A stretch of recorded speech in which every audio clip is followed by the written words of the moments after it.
All right. Hello, everyone. Welcome back to another Classic Comics live stream where I take a look at one of the original episodes of the original Star Trek series. Today, I'm going to be taking a look at the episode. Well, if I can get it up here, it's going to be Bread and Circuses. Come on. All right. And as always, I'll be reading from Mark Cushman's book. These are the voyages for behind the scenes information about the making of the episode after I cover the episode itself. Let me bring this. Well, it's working. Come on.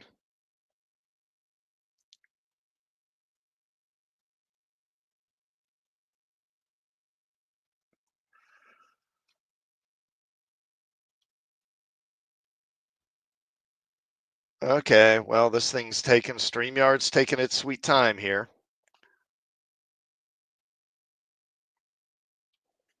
There we go. Okay, there we go. All right, yeah, so Bread and Circuses. So I'll just start by reading from Mark Cushman's book here to begin. This is from an NBC press release issued February 20th, 1968. Captain Kirk and his officers, searching for survivors of a lost ship, become prisoners of the despotic ruler of a planet with 1960s technology and Roman Empire customs in Bread and Circuses on NBC television network's Star Trek Colorcast, Friday, March 15th. Despite protective efforts by Septimus, the peaceful leader of the slaves, and Flavius, champion gladiator, Kirk, Spock, and McCoy are captured by Claudius Marcus, who keeps the populace in line by staging TV spectacles of gladiator competitions. Kirk meets Merrick, commander of the lost ship, who sacrificed his crew to save his own life. Kirk is offered the same terms and slave Drusilla as an added inducement. The world is strangely similar to Earth in size, atmosphere, culture, and language, and in faith. While Rome is the prime power, the rebel slaves have turned away from the empire to become followers of what the Romans believed to be a religious cult, the Children of the Sun. The theme is one of spiritual awakening and predestined fate, bundled up in a satire of network television. Bread and Circuses is action, adventure, drama, comedy, and science fiction, all woven together with an intriguing high concept premise. This was the second time that the Enterprise had encountered a parallel Earth. Miri was the first episode. The modern day Jonathan Swift technique for making comment on contemporary issues that Roddenberry so embraced was less subtle here than in most episodes. But in this instant, being part satire, the lack of subtlety works. The target was 1967 network TV, in this case, NBC. The jabs included televised gladiatorial events, including fake applause and catcalls, making a mockery of the laugh tracks that were utilized by all television comedies of the time, and dialogue like, "You bring the station's ratings down, Flavius, and we'll do a special on you." And "We've preempted 15 minutes of the early show for you in full color." And Kirk, having been informed he will be executed live on TV, is told, "You may not understand since you are centuries beyond anything as crude as television." And Kirk replies, "I've heard it was similar." With satire well in place, this episode also includes moments of intense drama, rich in conflict. The heavier than usual McCoy and Spock confrontation in the jail cell, where McCoy nails Spock on his fear of showing emotion and the true reason for it, is stirring.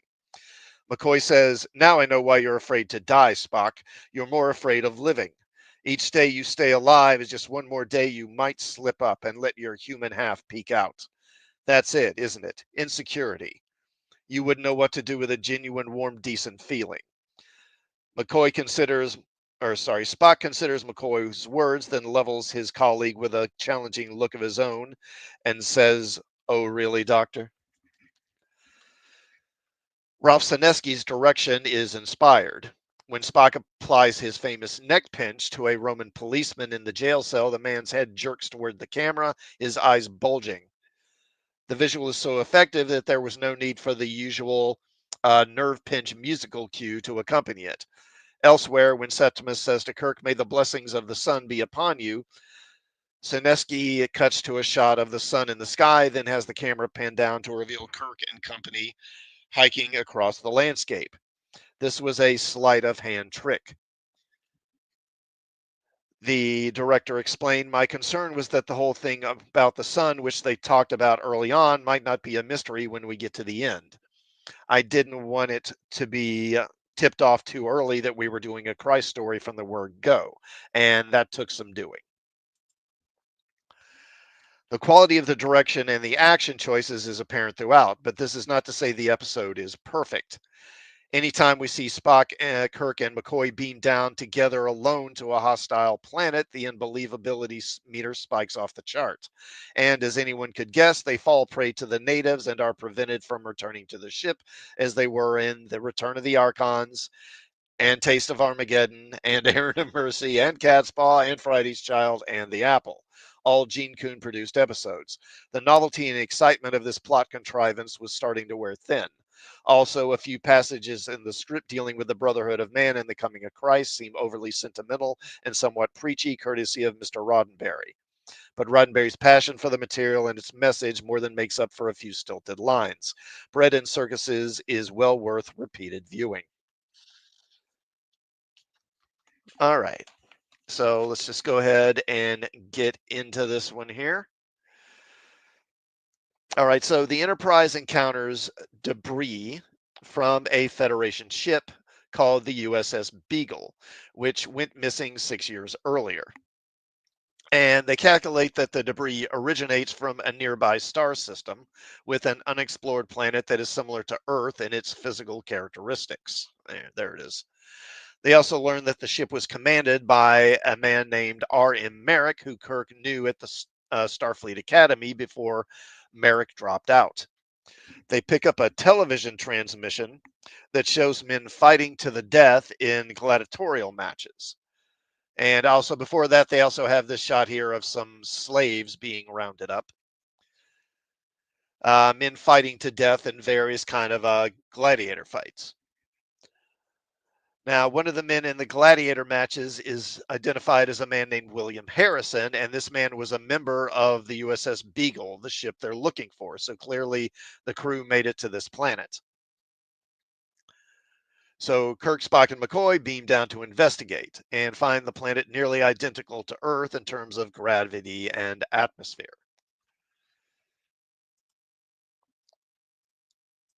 Okay, let me bring this up.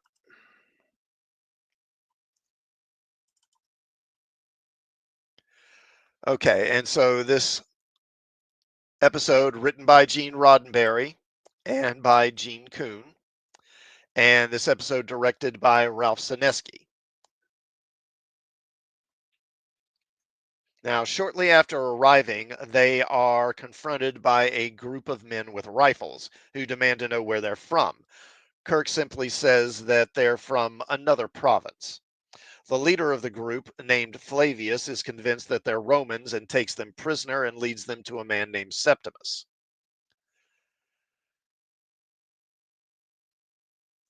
Now, Flavius says that he should kill them, and Septimus says that their way is the way of peace. Then McCoy says that they're men of peace as well, and Septimus asks if they are children of the sun. McCoy says that they represent many beliefs, and Spock tells them that they were searching for friends who were stranded in this land many years ago and were dressed like they were, and, have you seen them? Now, Kirk uses his communicator to speak with Scotty and tells them that the Enterprise is somewhere out to sea. After this display, Septimus is willing to spare them. Now, after speaking with Septimus, they learn that this world is very similar to Earth, but Rome never fell, and Septimus and his followers are runaway slaves hiding from the Roman authorities. Septimus was a Roman senator, but says that he heard the words of the sun, and that changed his ways. After that, he was made a slave. Septimus says that he's never heard of any other strangers from another land arriving in the area. Kirk says that he knows that one of the people they're looking for was in the gladiator matches recently. And Septimus warns him that they should really just leave and go back home while they still can. Kirk says he can't do that and asks if they know the name Merrick. Oh, yeah. And also, Spock looks at some magazines, and there's this image, an advertisement in the magazine of this car. Now, I'll talk about this when I get to the behind the scenes stuff. So in the episode, this car is referred to as the Jupiter 8 or something like that. But this was a real car that was built, although it was, I think, just a show display model. But I'll talk about that later. So anyway, he asks if they know the name Merrick. Now Flavius says that Merrick or Mericus was the is the first citizen of Rome, and he is a butcher, warning that if Kirk, Spock, and McCoy are friends of his, then they're enemies. Septimus decides, after thinking it over, that Flavius will lead them to the city to find Mericus. Now, on the way, Flavius reveals that he was a champion gladiator before he heard the words of the sun and gave up fighting. But then they are caught and arrested, and they are taken to a prison. Now, Kirk tells one of the guards to speak with Mericus and tell him that Jim Kirk wants to speak with him. The guard, of course, is dubious of this. But after he leaves, Kirk asks Flavius about the words of the sun, and he says that it speaks of peace and brotherhood, but questions if he's a fool to believe them. Later, the guards come and take Flavius away to the arena and tells Kirk and the others to come with them. Now, Kirk, Spock, and McCoy wind up fighting the guards, and there's that shot of the guard getting the neck pinch. They overpower the guards and then attempt an escape. But there are other guards backing up the guards they defeated, who are all armed.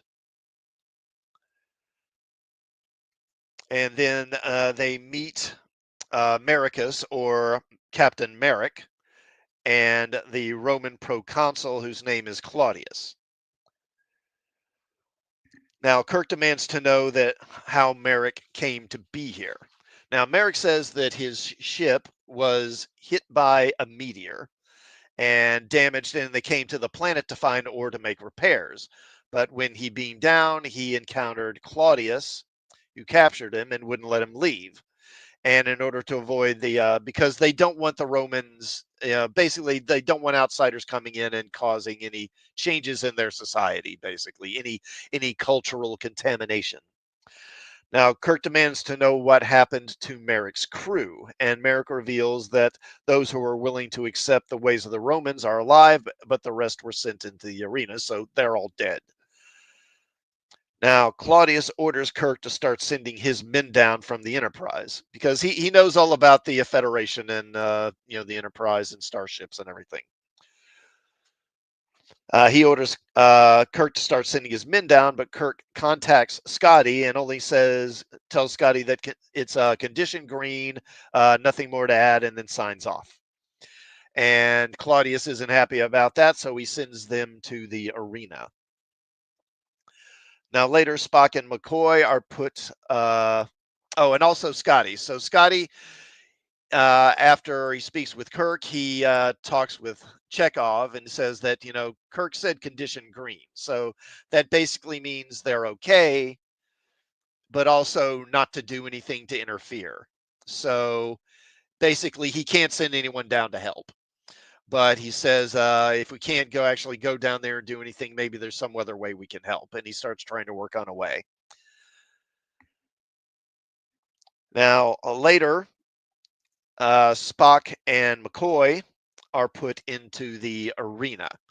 And originally, this was going to be, I think it was going to be Kirk and Spock were going to be doing this. And McCoy and Sulu and some others were going to be basically held hostage and, in order to force them to do it. And I'll get into that in the behind the scenes stuff. Okay, and then they find out that they're going to have to fight Flavius and another gladiator. I think they call him Achilles. And so they face off. Let me bring the other one up here. Start fighting, or at least Spock and Achilles do. Flavius and McCoy really don't do much to fight. They're mostly just kind of circling each other, because Flavius he's now more pacifistic. He doesn't want to fight, and McCoy doesn't want to fight him. But the other guys, trying to kill Spock. Now, this overseer here, he starts whipping Flavius, telling him to start fighting. And this is this is when he tells Flavius, you bring our ratings down, we'll do a special on you, buddy. And Claudius, of course, asks Kirk, what does he think of the games? And he says, I'm sure you find this all barbaric, et cetera, et cetera. And then says he expects the Enterprise crewmen to die pretty quick. Kirk is just kind of like, well, don't be so sure. They may surprise you. Now, as they're fighting, eventually Flavius knocks McCoy down and gets the better of him. And it seems like he may get killed, but then Spock gives a nerves pinch to his opponent. And then he knocks down Flavius, incapacitates him. And at that point, they stop the match because they had said earlier, I think Claudius had said earlier, that they don't like the fighters to interfere in the fights of others. That basically you face your opponent, and once you're done, you can't help anyone else, or at least you're not supposed to. So Claudius has them sent back to the cells. He then sends Kirk not back to a cell, but to his to some quarters, and it's there that he meets Drusilla, who is a slave. She says she's one of Claudius's slaves, and she's been told that she is his for the night, to do with as he please. And she feeds him, gives him some wine and stuff, and then they kiss and they do a fade out. Obviously, there was some, hanky panky, but this is 1960s TV, so we're not going to show anything. Now, the next day, Kirk is confronted again by Claudius and Merrick, and Claudius says that one of the communicators, because they were holding their communicators, not letting them use them, says that one of the communicators is missing, demands to know if Kirk has it. Kirk says he doesn't. So he has Merrick pat Kirk down to see if he has it. He doesn't. And then he tells Merrick to leave, basically saying, we've got some things to talk about. It's really no concern of yours. Merrick is thrown by this, but he leaves. And so Claudius talks, and you get the general impression of a couple things. One is that Claudius doesn't have much respect for Merrick at all. But he does have respect for Kirk, but he also tells Kirk, we're going to have to send you to the arena, because this resistance that you and your men are displaying, we can't tolerate it. We can't have it. You're going to have to die. But basically saying it's nothing personal, it's just business. Now, meanwhile, Scotty is on the Enterprise, and they've set up a way to shut off the power in the area around the arena so they can cut off the broadcast. And then Kirk is brought into the arena. Now, Claudius tells the overseer, make it quick. We don't, there's no need to make him suffer. So then the overseer tells Kirk, don't resist, don't struggle, and I'll end this quickly. But then just as they're about to fight, Flavius comes charging in, and obviously some stuff was edited out here because Flavius just comes out of nowhere. There's no explanation for why he's there or how he got loose or anything. He attacks the overseer. Then one of the guards who has a machine gun guns Flavius down. He then tries to shoot Kirk, but Kirk throws the overseer in front of him, so the overseer gets killed. Kirk grabs a sword. He kills the guard, or at least seems to. Now, while this is going on, Scotty orders Chekhov to initiate the blackout, so they cut off the power. And how they do this, I don't know. It's not really made clear. But in the blackout in the dark, Kirk grabs a machine gun, makes a run for it. Claudius orders the guards to go after him. Kirk, of course, goes to the cells to free Spock and McCoy, but before they can leave, they're cut off and surrounded by other guards, also armed. But of course, it's like the guards can't really shoot at McCoy and Spock, and Kirk without maybe shooting the other people. Basically they're in kind of a crossfire thing. So they tell the guards to drop their guns and fight hand to hand. So a melee ensues. Now, while this is going on, Merrick pulls out the communicator. Turns out he had it. And he calls the Enterprise and tries to speak to Scotty. Claudius, though, I guess kind of suspected he had it because he stabs Merrick in the back.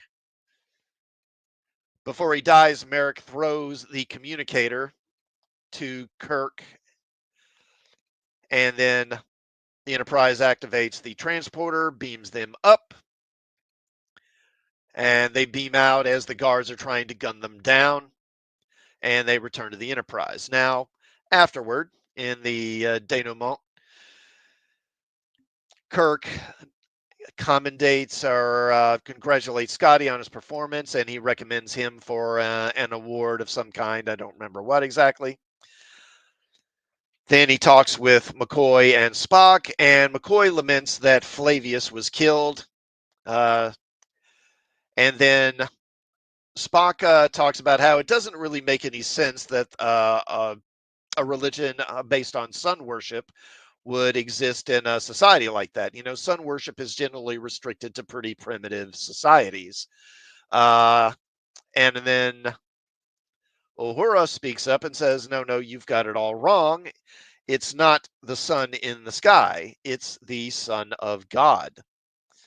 And they realize that what's happening on the planet is basically kind of another version of what happened on Earth as Christianity eventually overtook the Roman Empire, suggesting, of course, a couple thousand years later, though, suggesting that eventually this empire is going to fall and this children of the sun religion will overtake it.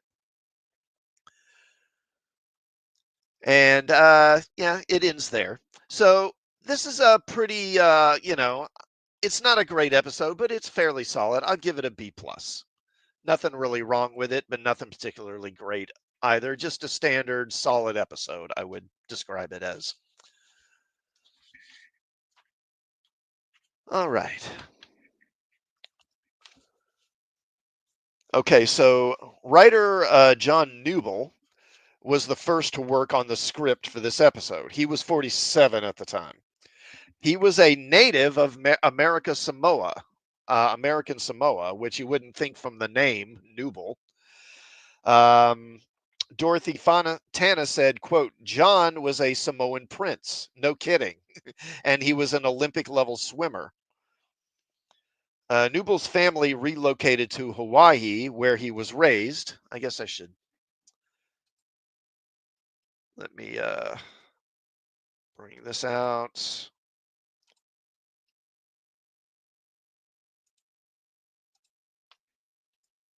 Yeah, here we go.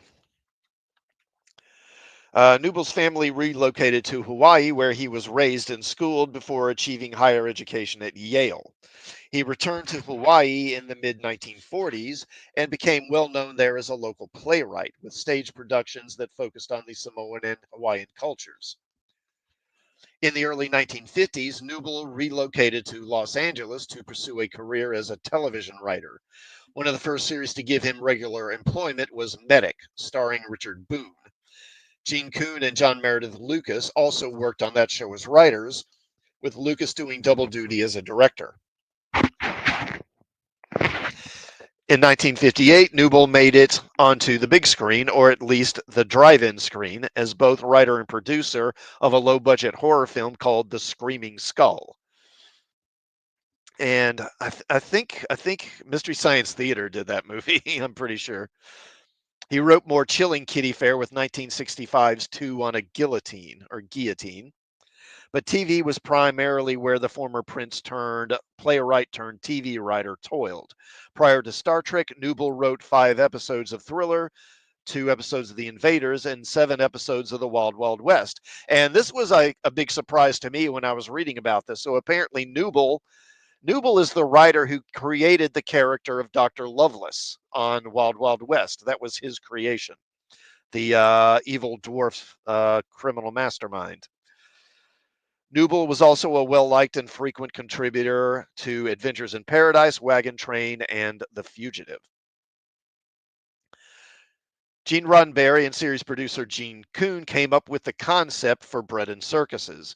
Newble took it on with great enthusiasm, starting with the title.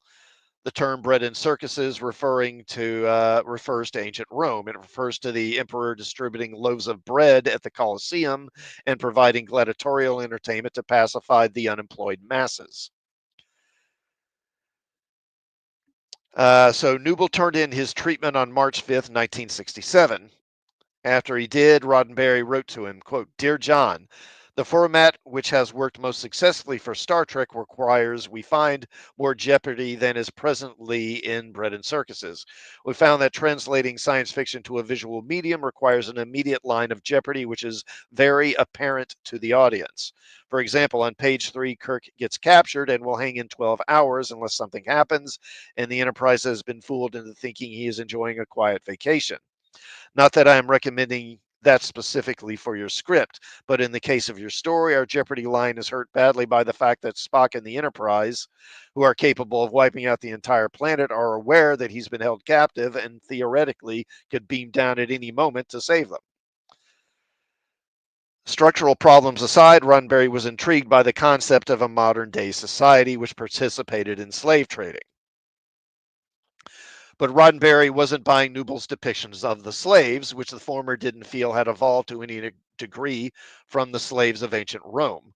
There was also too much running around in the city, too much information given away in the story too quickly, and not enough jeopardy. Roddenberry also felt the outline was confusing to read and would not please the network, so he asked for a free rewrite. Newble sent in his revised treatment on March 17th, along with a note to Roddenberry saying, quote, "My own outline is far more detailed than this, but this is as brief as I could get it for NBC purposes. I'm not a very good premise writer, I'm afraid. Never was. As you suggested, I'm into a trial stab at teleplay and am deep into it. It's fun and it moves like lightning. The quality of slow mounting surprise as to where the guys are, a quality which has not come across in the summary, works fine. Thanks for the drink and the company the other day, John." Now, the idea of I'm sorry. So, of Newble's March 17th outline, associate producer Robert Justman wrote to Roddenberry, quote, "I like the idea of a story in which we happen upon a civilization as new as today, but with the trappings and traditions of ancient Rome. I like the idea of Kirk and Spock being forced to face each other in mortal combat in order to save the lives of their shipmates. However, after reading this treatment, I feel there are tangential storylines which we don't need, and also feel that we do not build and resolve our conflicts correctly. The idea of Spock and Kirk facing off in the arena was later dropped when a similar scene showed up in the script for Amok Time.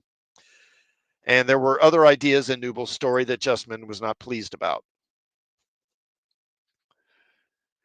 In Newble's treatment, the survivor from a Federation ship living among the Romans was originally going to be a Vulcan named Jeroth. Justman pointed out it would be impossible for Jeroth to fit in, even if he always wore a helmet, due to his greenish complexion and his eyebrows.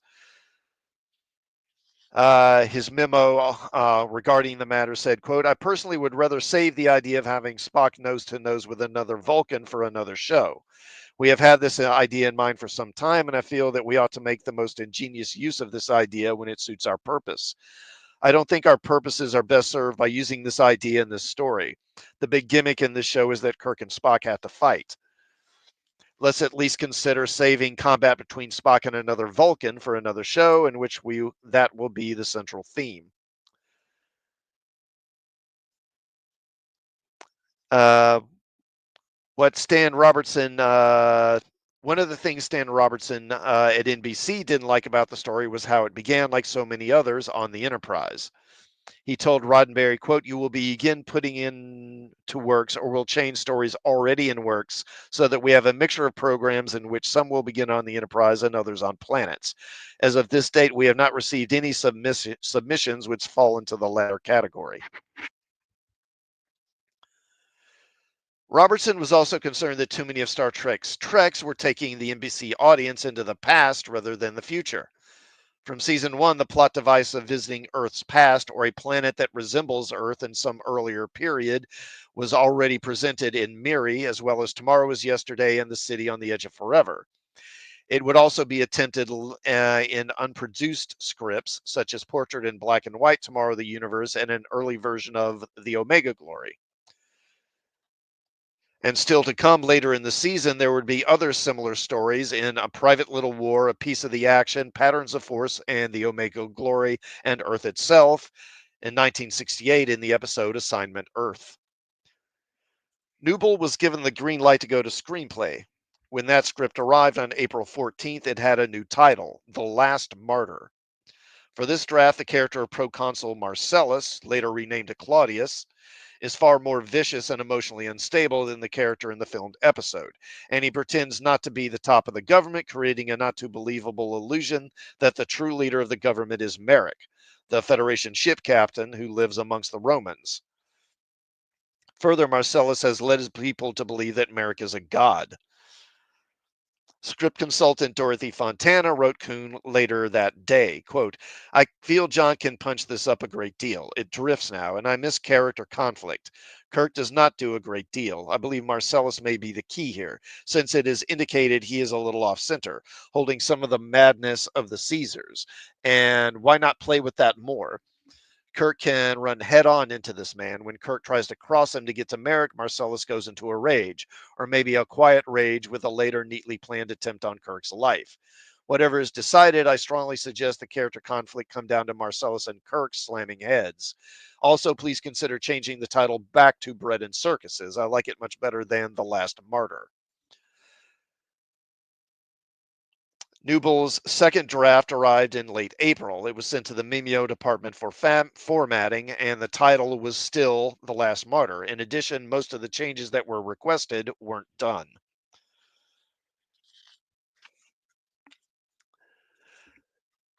Now, it was Fontana's idea to add a stronger hook to the show's opening teaser.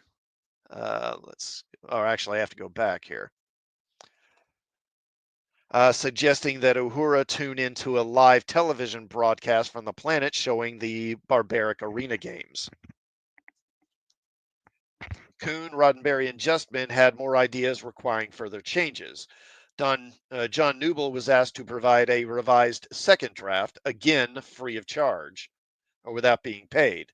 Citing personal and health problems as the reasons, he declined and then abandoned the project. The screenplay Newble left behind told the same story as the filmed version, but was handled in a much different way. In the teaser, the Enterprise encounters a pod, which Kirk orders beamed aboard. It contains a message tape cartridge and portions of a captain's log, and this reveals the pod is from the Intrepid, a Federation vessel commanded by Captain Andrew Merrick, reported missing 5 years earlier. A voice from the ship's log, fragmented and interrupted by static, reveals, "On Captain Merrick's orders, every day now for the last 3 days, until there are only 6 of us left on board, Captain Merrick has ordered the rest of us to beam down. We cannot disobey a direct order, but something is wrong." The message then fades into static. Kirk beams down with McCoy and Sulu. Spock, who is suffering from an inflamed appendix, waits behind on the ship, scheduled for surgery when McCoy returns. Which of course prompts the question: why is McCoy being down to the planet when Spock needs surgery? But never mind. The landing party materializes in a cemetery at night where Roman soldiers chase runaway slaves, including Flavius. They are captured, but when the soldiers radio into the city by walkie-talkie, instructions are returned to treat Kirk and his men as honored guests. The Enterprise men are taken into the city where they meet Marcellus, whom we are told is the aide to the proconsul, and then the proconsul himself, Captain Merrick. Marcellus is overly protective of Merrick, going as far as to answer questions for him when they're directed at him by the captain. The official story, seeming a bit rehearsed, is that the intrepid crew died of a plague, with only Merrick surviving. The Maroon captain was nursed back to health by the Romans, then invited to become proconsul because Marcellus respected Merrick for his leadership qualities and technical abilities. Meanwhile, Spock beams down with two security men in search of Kirk, but is immediately captured by Roman soldiers who were expecting a search party to arrive from the Enterprise and were lying in wait. Back in the city, Kirk is taken to witness classical games being staged for broadcast over live television. Marcellus explains the reason for the games, telling Kirk, quote, "In an orderly society, one needs to find outlets for people's animal natures. Without those outlets, who knows what animality might break out in homes, in towns, and in the streets against all law and order." Marcellus, who appears to be the true leader of the Romans despite claiming otherwise, wants Kirk to order the remaining members of his crew to beam down. Kirk, of course, refuses, prompting Marcellus to dispatch Kirk to the televised games, pitted in combat against Spock in a duel to the death. To ensure the two men fight and that one will kill the other, McCoy, Sulu, and two other security men are forced to kneel down with swords at their throats. Uh, with swords at their throats. If Marcellus doesn't see blood spilled within 2 minutes, he'll have McCoy, Sulu, and the security men killed. Kirk and Spock have no choice but to fight. During the combat, Spock tells Kirk to plunge a sword into the left side of his chest, where normally the human heart would be. But in a Vulcan, this is actually where the appendix is.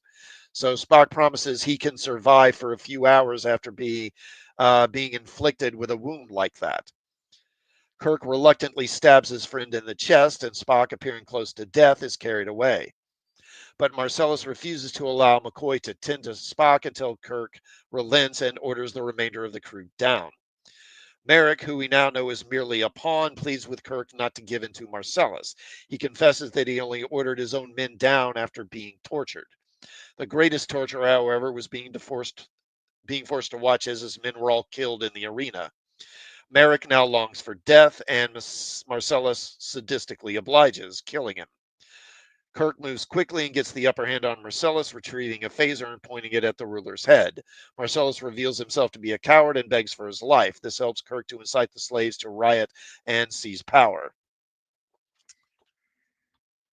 Hello, Retro Red Light. I still watch Star Trek on HNI every night. Yeah, there's a couple of channels that still run it. HNI does. UTV still runs it, I think. A couple others. And you can see it, I think, on like some streaming shows like Tubi. Okay, so with Newble now out of the picture, Gene Coon wrote the next few drafts of the script. He restructured the story and jettisoned much of what the freelancer had written, adding in nearly all new dialogue, including snippets of lighter moments. His second pass through the script, listed as the final draft from August 9, 1967, carried the shared credit teleplay by John Newble and Gene Coon, story by John Newble. And if you'll remember from my stream from last week, of course, around this time, there was increasing tension between Gene Roddenberry and Gene Coon because Roddenberry was not thrilled with all the humor that he was injecting into the show, particularly Trouble with Tribbles. And of course, that tension would eventually, not long after this, lead to Gene Coon leaving. In fact, I think at this point they were already looking for a replacement. Now, Coon was then rewritten by Roddenberry, who was back in the Star Trek offices after being on assignment for a few weeks, writing a Robin Hood screenplay that would never be produced. Roddenberry was determined to give the script a more serious tone and to lose what little remained of Newble's writing. He handed his revised draft to director Ralph Sineski on the morning of September 11th at 6 a.m. after staying up all night in an effort to steer the material back towards the flavor of what Star Trek had originally been, serious science fiction. Even with the changes, Coon's influences were felt, especially in the scenes filmed early in the production. The outdoor sequences at Bronson Canyon came first. And that's where they first beam in, and then they wind up being confronted by Flavius and the other slaves.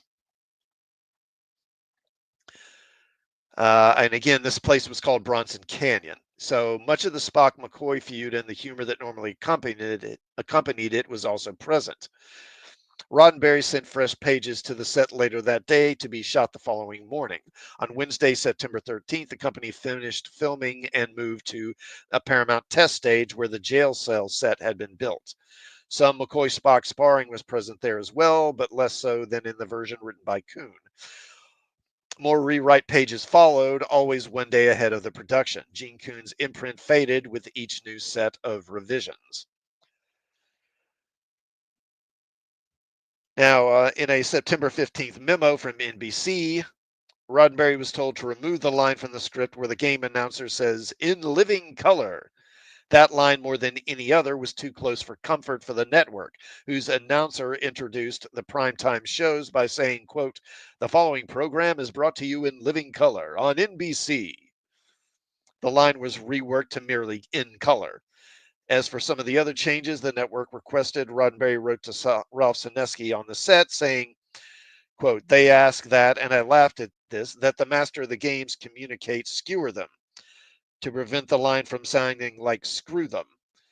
And Claudius's speech, in which he admits to give Kirk some last hours as a man, with Drusilla, he said straight and without a suggestion of a leer of any kind. Unquote. Next came the latest report from DeForest Research. Again, the scrutiny that Star Trek put itself through to ensure scientific accuracy, or at least probability, was unparalleled. Concerning a line of dialogue in the script where Kirk is told, "Captain, no sign of bodies whatsoever," and Kirk replies, "then whatever destroyed it, the crew managed to beam down somewhere." Joan Pierce at DeForest Research wrote, "There is no basis for this assumption. Their crew could have been entirely annihilated in the blast, and if any bodies had remained, they could have been deformed by explosive decompression or could have drifted away. Suggest you delete whatsoever and add the crew might have managed to escape." Considering the line only 1/16th parsec away, "Captain, we should be there in seconds." That's a line that Chekhov says. Pierce said, "This is equivalent to the driver of an automobile traveling at 60 miles an hour and saying only a few feet away, we should be there in seconds. Suggest that the Enterprise will be traveling at low sublight speed, say around 5,000 kilometers per second, and the system be 100,000 kilometers away." So unlike George Lucas, DeForest Research understood what a parsec is. In the script, Spock says 6 million died in your first World War, 11 million in the second, and 37 million in your third World War. Pierce, without the benefit of a computer or the internet, wrote back, quote, "in World War I, there were 8.5 million deaths. In World War II, 30.5 million, and so 37 million for World War III seems conservative. I would suggest something more like 260 million.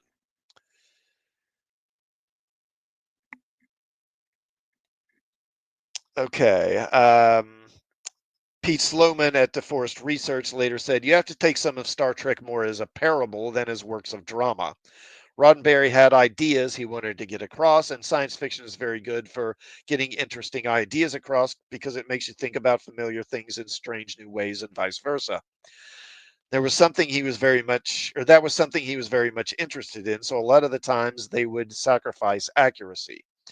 You had the same problem with Vulcan. How did this planet get the name of a Roman god?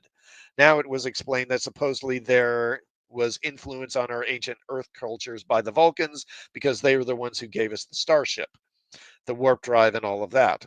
But you just had at one point to decide, okay, this is going to be bad science. This is going to be impossible, and we are basically doing what is akin to fantasy. And to make the stories work, we have to change things. And I'd grumble and I'd complain, and then I'd understand what they were doing. While much of Kuhn's humor remained by the time Roddenberry finished tinkering with the script, even as the episode was filming, enough had been changed to warrant a shared credit between Roddenberry and Kuhn. Newble's name, however, was nowhere in sight. When the smoke cleared and the production wrapped, Roddenberry asked Kuhn to contact the Writers Guild on behalf of the producers. Kuhn wrote Mary Dorfman at the Writers Guild of America on September 19th, telling her that he and Roddenberry, quote, developed the story idea, then called in John Newble and gave him the story, which, while not completely developed, was considerably developed. Kuhn acknowledged that Newble added some ideas of his own into the treatment, after which after being approved by NBC, progressed to a first and second draft screenplays. But then he said, quote, one day John called and told me he simply could not finish the screenplay and requested that he be withdrawn from the project. This was granted. At this time, I went back to the original story, the one by Roddenberry and me, and wrote a brand new first draft with different structure, dialogue, character development, and so on. Kuhn told Dorf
Okay, sorry about that. It looks like I don't know what happened.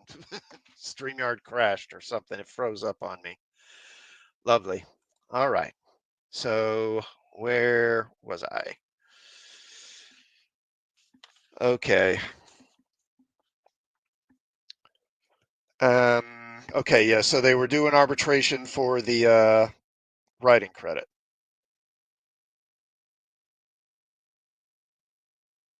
After arbitration, it was determined that Roddenberry and Kuhn could indeed, uh, Roddenberry and Kuhn would indeed share the written by credit. Surprisingly, considering the story originated with the producers, the Guild determined that John Newble would receive a story by credit. Of this, Newble declined, however. Okay, I lost my PowerPoints, so I'm going to have to bring those back up. That's going to take a minute. Directors Ralph Sineski remembered both Gene's rewriting Bread and Circuses even as the cameras rolled. Robert Jessman's production records from this time, however, indicate that the work was one sided, stating Gene Roddenberry rewrote the script as it was being filmed, and all the memos that were sent to the set, along with the script revisions, all came from Roddenberry. Okay, so Ralph Sineski directed this one. This was Ralph Sineski's third Star Trek, following his work on This Side of Paradise and Metamorphosis. As always, the first order of business was to pick the cast, a process which was rarely done more than a week before the start of production. Ian Wolfe, who was 71 at the time, was Sineski's choice to play the elderly and wise Septimus, the leader of the slaves. Wolfe made over 300 appearances before the camera between 1934 and 1990. Oh, there it is. Okay.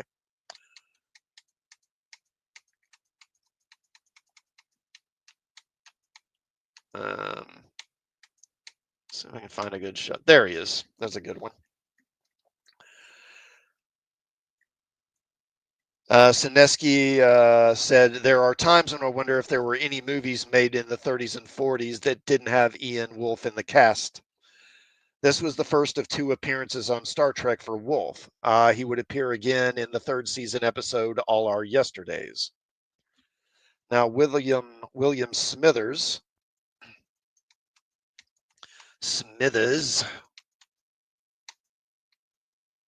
there he is, plays the cowardly, traitorous Captain Merrick. He was 40 years old. He played hundreds of roles on TV and in the movies between 1952 and 1994.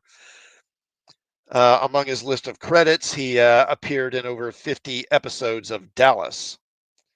And Logan Ramsey, who played Charles Marcus, the Roman leader, was 46. His career spanned 1948 through 1999, racking up over 100 appearances before the camera, including an episode with William Shatner in his short-lived series For the People.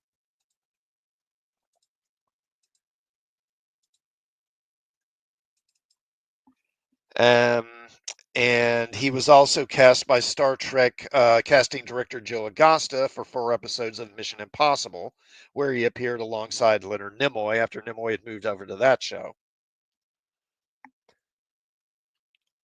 Now, Rhodes, and this is a interesting name, Rhodes Reason. Let me get a good, yeah, there he is. There's Flavius. That's the actor's name, Rhodes Reason. He was 37. The 6'2" actor had his own series in the late 50s called White Hunter. He was also a regular as a Sheriff Will Mayberry in the 1962 series Bus Stop. Joe DaGosta saved Desilu money by booking Reason for a 3 shows at the price of 2 deal, including episodes of Mission Impossible and The Lucy Show. Reason was so accommodating that DaGosta would later bring him back for 5 episodes of Here's Lucy. Lois Jewell played Drusilla. Let's see, I think.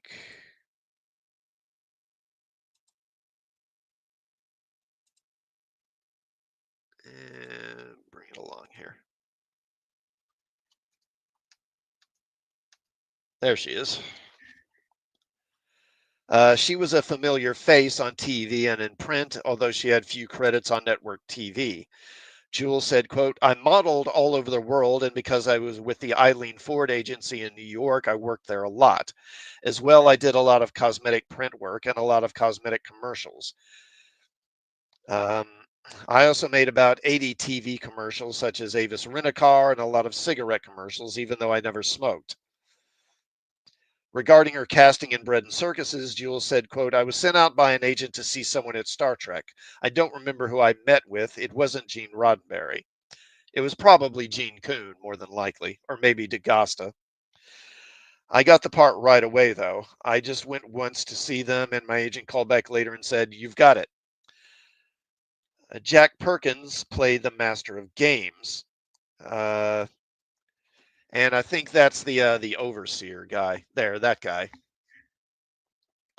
The actor stuntman was 45 and specialized in playing drunk, stumbling, and slurring his way through episodes of The Munsters, Adam 12, All in the Family, The Odd Couple, Happy Days, and Chips.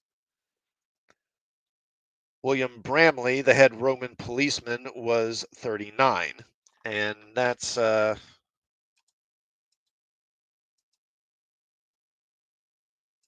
see, where is he here? There, that guy. Or actually, yeah, there.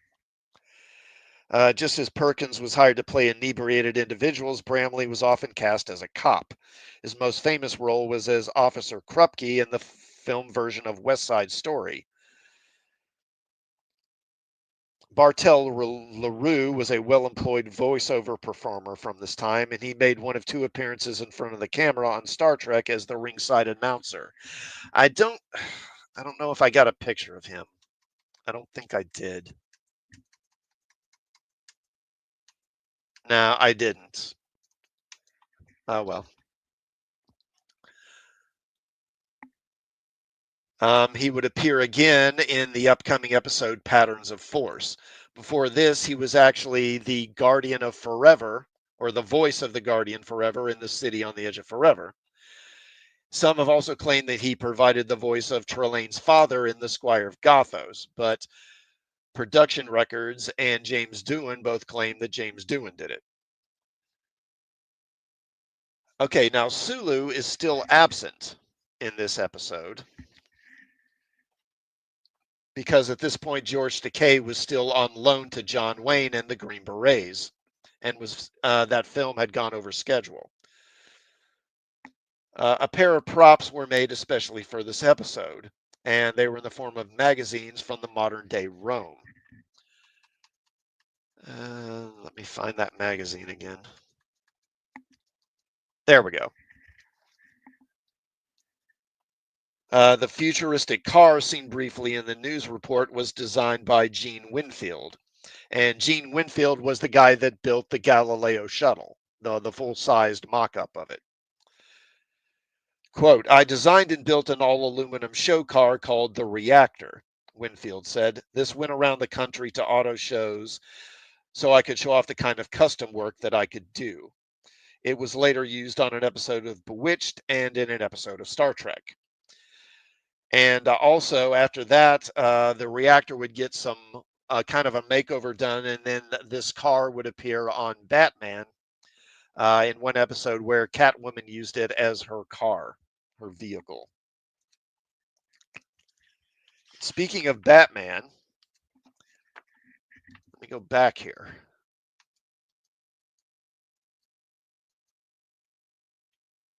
Okay, so they filmed these opening shots here in a place called Bronson Canyon. And also there were some scenes shot in a cave. Uh, so here's it. So this apparently this isn't. I guess this isn't a mock-up. This is a real cave that they're in. Oh, obviously there's lighting, but apparently this is a cave, and not only it's not just any cave. Apparently, this is the cave that was supposed to be the opening, the entrance to the Bat Cave on the Batman show, and I guess the cave that the Batmobile would drive out of at the beginning of every episode.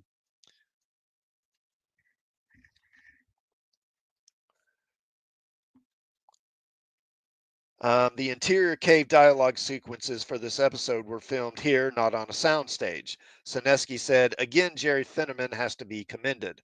While filming an interior away from the studio, everything had to be lit from the floor. There wasn't the advantage of lighting from above. Filming within the confines of the cave just added to the difficulty, but Jerry still managed to do more than just get it photographed. In the cave, as in the work back at the studio, there was really great artistic work being done. Now, Ian Wolfe recalled how during the sequence in the cave, his part was made substantially smaller as a result of Shatner. He said, quote, I heard Bill talking to the director. Bill had quite a bit of say-so. He felt that the scene with me in the cave was all wrong. And he was right. I agreed with him. I didn't say, oh, no. I thought every word he said was right, so they cut most of that scene out, unquote. Well, I mean, at his age, he's not like he's trying to be a big star anymore, right? He's probably just like, fine. I get paid the same either way, right? Let me take a drink right quick here.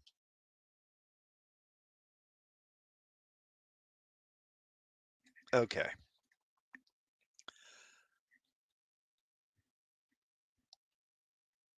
Okay, and there's one outdoor sequence that was needed for the episode's teaser when the bridge crew watches a news broadcast showing Roman police manhandling slaves. Um, that's back to the beginning. That shot there,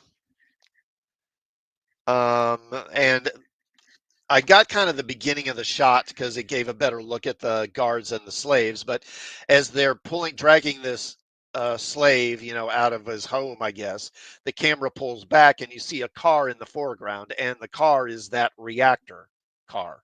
It's the mock-up car.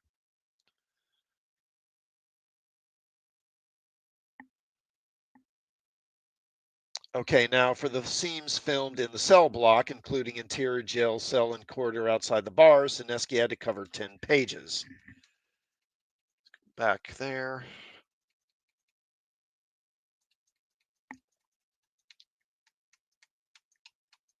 There's a good shot of it. There are three different sequences which take place here. Sineski said television scenes at the time rarely ran longer than 3 minutes.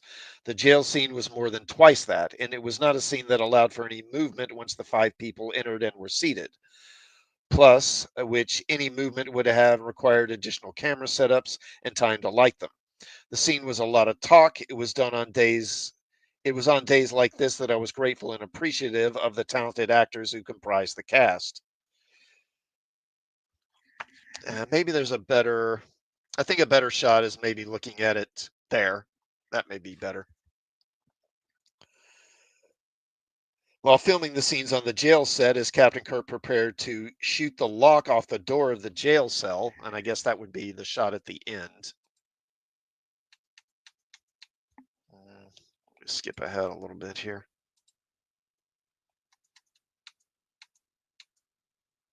Okay, so I don't have a shot of him doing it, but this is right after he shoots the lock off of the jail cell door. So apparently, while filming, they played a bit of a prank on Shatner. While he was filming it, or after he shot the lock, or pretended to rather, Ted Cassidy, who of course played Galt in the episode "What Are Little Girls Made Of," and played uh, what's his name, Lurch, on The Addams Family. He then came in and grabbed Shatner and picked him up and carried him off the set. He just swooped in, picked up, and carried Shatner off, who, in the arms of Cassidy, called back to his colleagues, I don't know about you, but this isn't the way it was supposed to go. And that would eventually wind up on the infamous blooper reels that made the rounds back in the 70s. Sineski said, everybody knew except Bill that Ted was going to come in and pick him up and carry him away. We staged that, and it survives to this day on the blooper reels. Cassidy added, the production company that made Star Trek is the kind of production company that likes to have fun. Almost every show, they would engineer some kind of outtake. I mean, it wouldn't happen naturally. They would figure out what to do to make a funny piece of film for the Christmas banquet, for the blooper reels. There was nobody on the production end who was really nervous, as they usually are on other shows. This was a very fun place to work. I do remember Star Trek with fondness.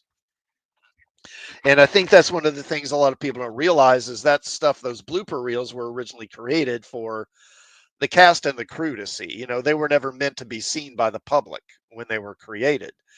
And my understanding is and I don't know how they got out. I don't know if it was Roddenberry or somebody else who wound up leaking those blooper reels to the public and letting fans get the hold of them and start showing them at conventions. But when that actually began happening, a lot of the cast were actually upset about it because one, again, that stuff was private. You know, they weren't supposed to. The general public wasn't supposed to see that stuff, and also I think they were a bit embarrassed about it because I think they thought that people would see them as unprofessional and that sort of thing. So they originally were not happy about it.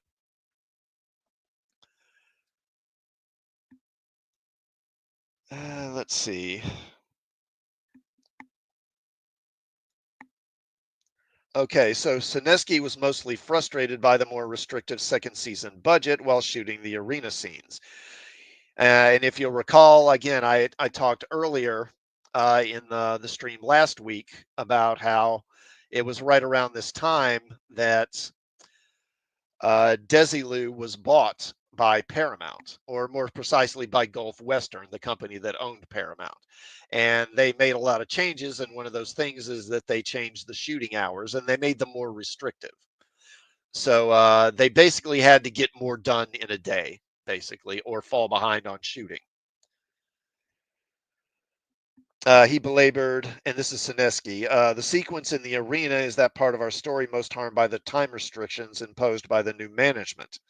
It was literally put together on the run. The satiric look at live television was there, but the spectacle of the Roman arena was less than it should have been. There was so much more that could have been done with that, that would have been exciting and entertaining, but it needed time to stage and rehearse with care taken to avoid injury to the actors involved. It should have been the breathtaking set piece of the production, uh, but those wolfhounds in the black suits were always nipping at our heels. And as a result, this production actually went over a day because normally they want to get these things shot in 6 days. But this went into a seventh day of production. And as a result, Journey to Babel, which is the next episode, that wound up being delayed and pushed back a day.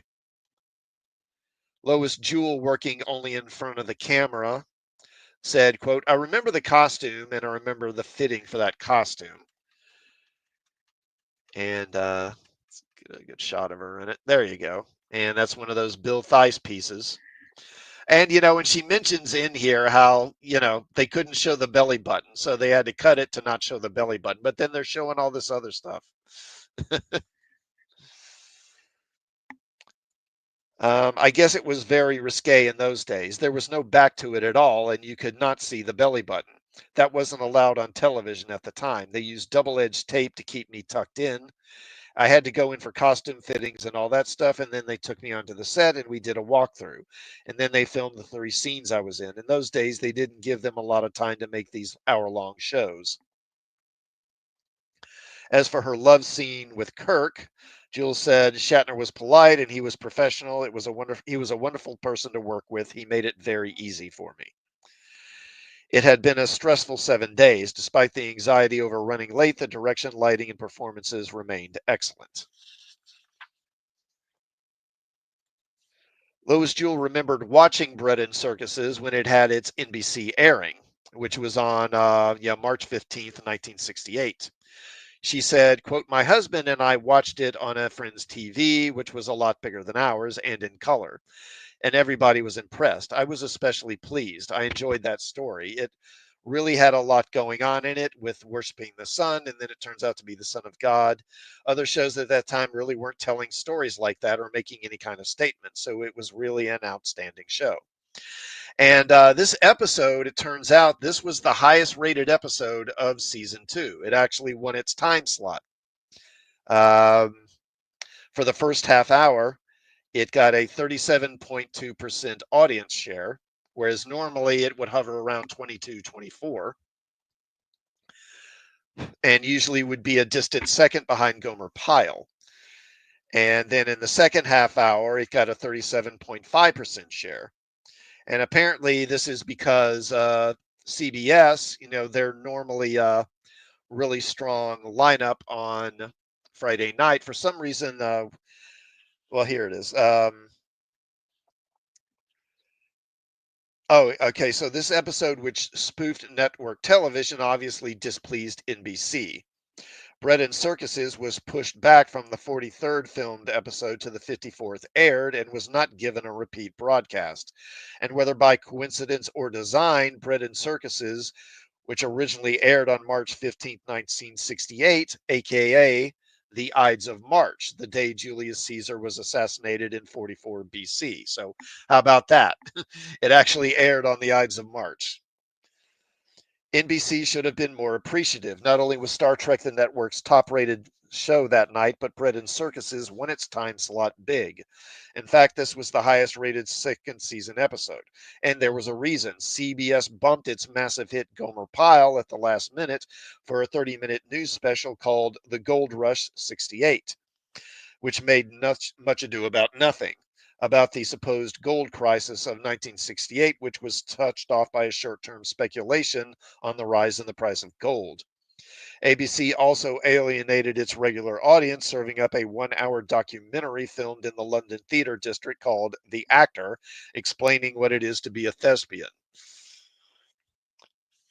The CBS movie at 9 was a repeat of McClintock, a Western starring John Wayne and Maureen O'Hara.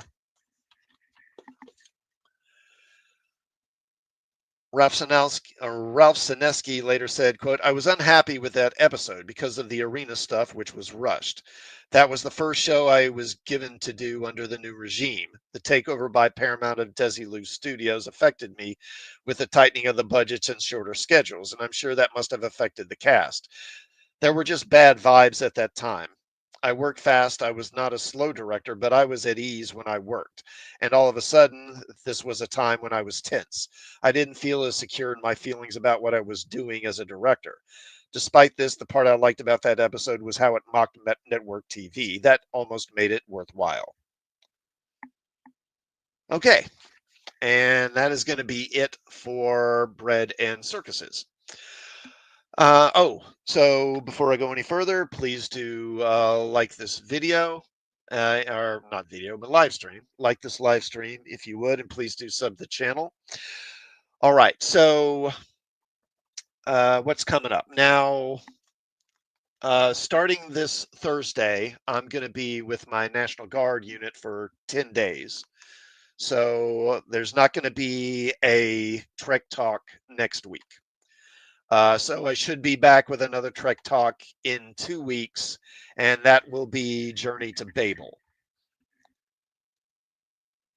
And then I'm also not going to be doing my live stream Sunday night. Now, I am participating in a stream on my friend J-Man's channel. In fact, why don't I throw his channel up here right quick? Do that. Every Monday night, he does a stream where he and some other people discuss the Avengers, the original Marvel Comics series Mighty Avengers. And I've been participating in those. Now, this past week, he figured out a way to have me share the stream on my channel. And so I'm going to start doing that. So if I can get off duty early enough, I will take part in that stream. So that Avengers stream should be on my channel Monday. Where is his channel at? Crying out loud. Oh,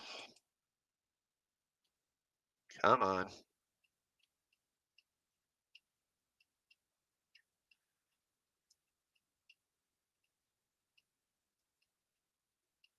All right. Where? Well, I just had the link here. Where to go?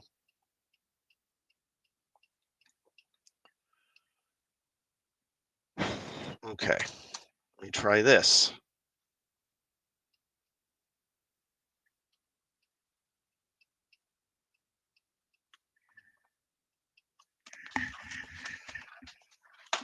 Uh, Okay, well, it shouldn't be this hard. Come on now.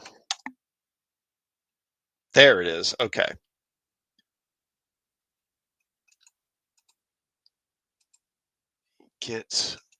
Okay, here we go.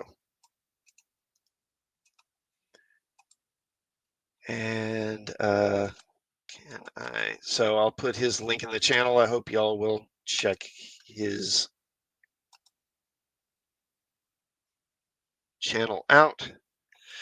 And like I say, every week we take a look at 4 issues of the Avengers. I think the next one coming up is going to be, I think, 78 to 81, issue 78 to 81, I believe. And that will probably be it until I come back from my National Guard service. So again, thanks to folks who showed up during the stream and those who will catch it on a rewatch. And I will see you all in a couple of weeks. Until then, take care.